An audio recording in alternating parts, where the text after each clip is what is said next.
So here we have the Ford B-Max Z-Tech on a 16 plate.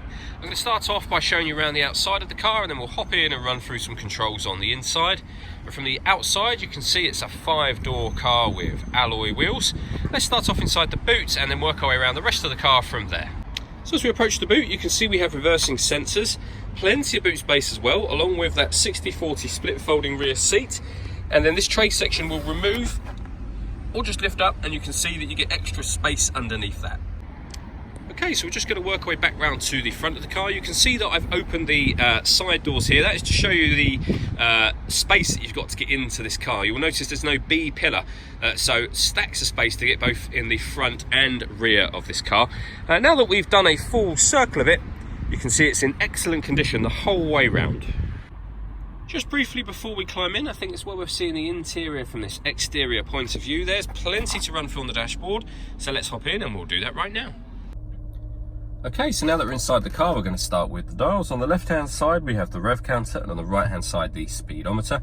At the bottom in the middle, we've got the fuel gauge, and above that, you can see the total miles for this car, which are 10,263. You can change the information that's displayed there by pressing the button on the end of the indicator stalk for various different bits of trip computer information. Back round to the beginning again. We're back out to the steering wheel. On the left hand side here, you can see that we've got the stereo controls, and that button in the middle is the voice activation for the phone. So you can hit that button, ask it to dial anyone in your contacts list, and it'll do that for you without you having to take your phone from your bag or pocket. That is, of course, once you paired the phone up, and that's done over on the stereo in the center just here. Hit the phone button and then just follow the instructions on the screen above.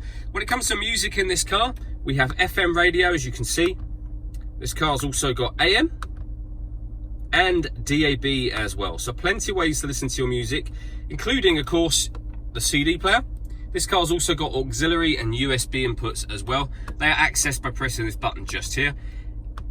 And eventually, you'll see on the screen, on top of all of that, we've also got Bluetooth audio. So once you pair your phone, obviously you can make and receive phone calls, but you'll also be able to stream your music wirelessly as well.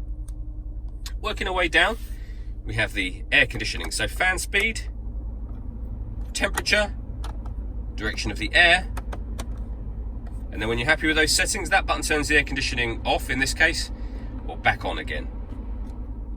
We've also got heated rear and heated front screen as well. Down the bottom here, we have a 12-volt charging socket, the USB and auxiliary inputs that I mentioned a moment ago, and a 5-speed manual gearbox. All that leaves me to say is thank you for taking the time to watch this video. If you'd like to come and see the car in person and have a test drive, please feel free to call any of our MJA sites. We'd love to hear from you soon.